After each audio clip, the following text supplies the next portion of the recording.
As you know, this has been a pretty big week here in Indiana politics with the Pence news and former Governor and Senator Evan Bayh announcing a run for his old Senate seat, a seat now held by Senator Dan Coats, who is retiring.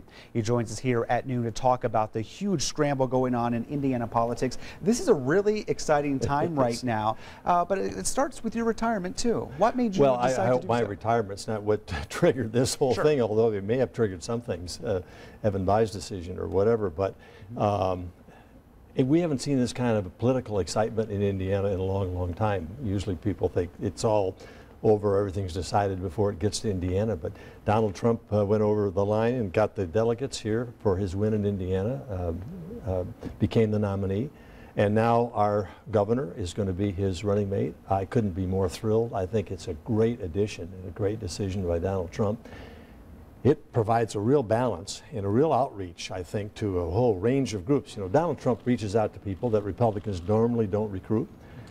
Mike reaches out to people that maybe had some reservations about Donald Trump.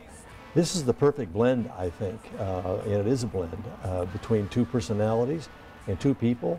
And I think together we've got a very strong ticket, and I'm excited about going forward to November, but more excited for the governor and for the state of Indiana because they've picked a winner. And it's a benefit to our state and to our party. You were sitting right here when Rich Van Wyck's live report aired at noon about who's getting in, who's getting out of running for Pence's replacement for governor. Ultimately, who do you think could be on that short list to go forward?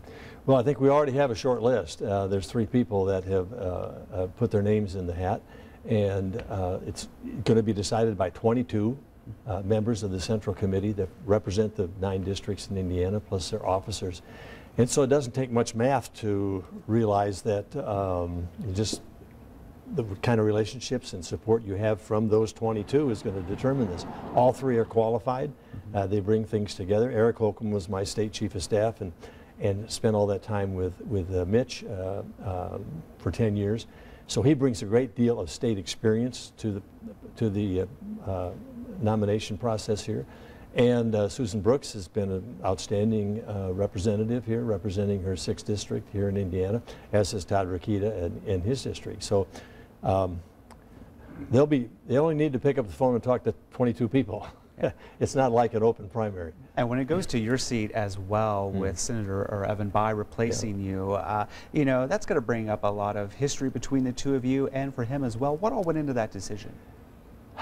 You know, you'll have to ask Evan Bayh. I mean, he left saying, you know, I can't stand the Senate, it's a horrible place.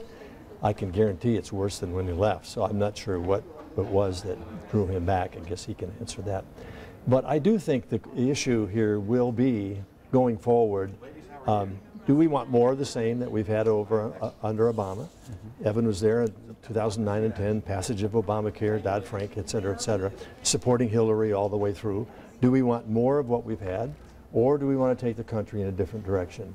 And there's going to be a clear choice here, not just for Hoosiers, but for Americans, because clearly the Trump-Pence ticket is looking at the new, the outsiders. We're going forward. The other is going back to the past, and people will decide. Real quick, we have about 30 seconds. I want to shift gears and talk about the terror attacks in France. Such a huge development there. What can we do to stop these attacks? I know you've mentioned previously, you know, is it going to war with ISIS? You know, I sit on the Intelligence Committee. I work through these things every day and hoping that some attack won't take place, but we know the threat level's as high as it's ever been. I personally think, and I think others will join me, we've got to go to the root cause of this, and this is ISIL. We are doing incremental stuff. We pulled troops out of Iraq. It opened up a vacuum. They took over. They're inspiring people all over the world. Get in a truck and kill people. Doesn't matter who you kill people. Build a bomb, shoot people in a movie theater, et cetera, et cetera.